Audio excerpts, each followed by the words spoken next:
ఇటీవలి కాలంలో అనేక మంది ఎక్కడికి వెళ్లాలన్నా గూగుల్ మ్యాప్స్ ఉపయోగిస్తున్నారు. అయితే ఇది అప్పుడప్పుడు తప్పు మార్గాలను చూపించి ఇబ్బందుల్లో పడేస్తుంది. తాజాగా మ్యాప్స్ వల్ల మరికొందరు దారి తప్పారు. బీహార్ నుంచి గోవాకు కారులో వెళుతున్న ఓ కుటుంబానికి గూగుల్ మ్యాప్స్ తప్పు రూట్ చూపించటం వల్ల రాత్రంతా అడవిలో ఉండాల్సి వచ్చింది.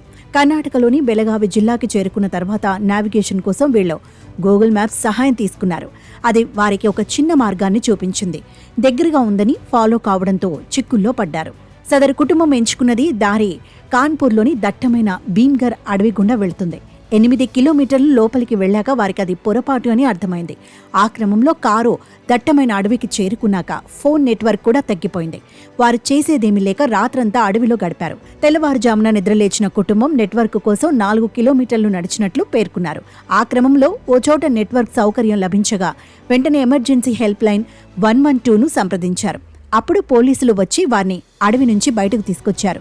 ఈ అడవి ప్రమాదకరమైన వన్యప్రాణులకు ప్రసిద్ధి చెందిందని పేర్కొన్నారు పోలీసులు. ఏదైనా క్రూర జంతువు వీరిని చూస్తే ప్రమాదమే సంభవించి ఉండేదని చెప్పుకొచ్చారు. గత నెలలో కూడా గూగుల్ మ్యాప్స్ కారణంగా ఉత్తరప్రదేశ్లోని బరేలీ జిల్లాలో 3 వ్యక్తులు మరణించారు. గూగుల్ మ్యాప్స్ అసంపూర్తిగా నిర్మితమైన బ్రిడ్జి పైకి తీసుకెళ్లింది. అది గమనించకపోవడంతో 50 అడుగుల ఎత్తు నుంచి పడిపోయి 3 చనిపోయారు. గూగుల్ మ్యాప్స్ వల్ల వరుసగా ఇలాంటి ప్రమాదాలు చోటు చేసుకుంటుండటంతో ఆందోళన వ్యక్తమవుతోంది. నెటిజన్లు గూగుల్ మ్యాప్స్ తప్పిదాలపై సీరియస్ అవుతున్నారు.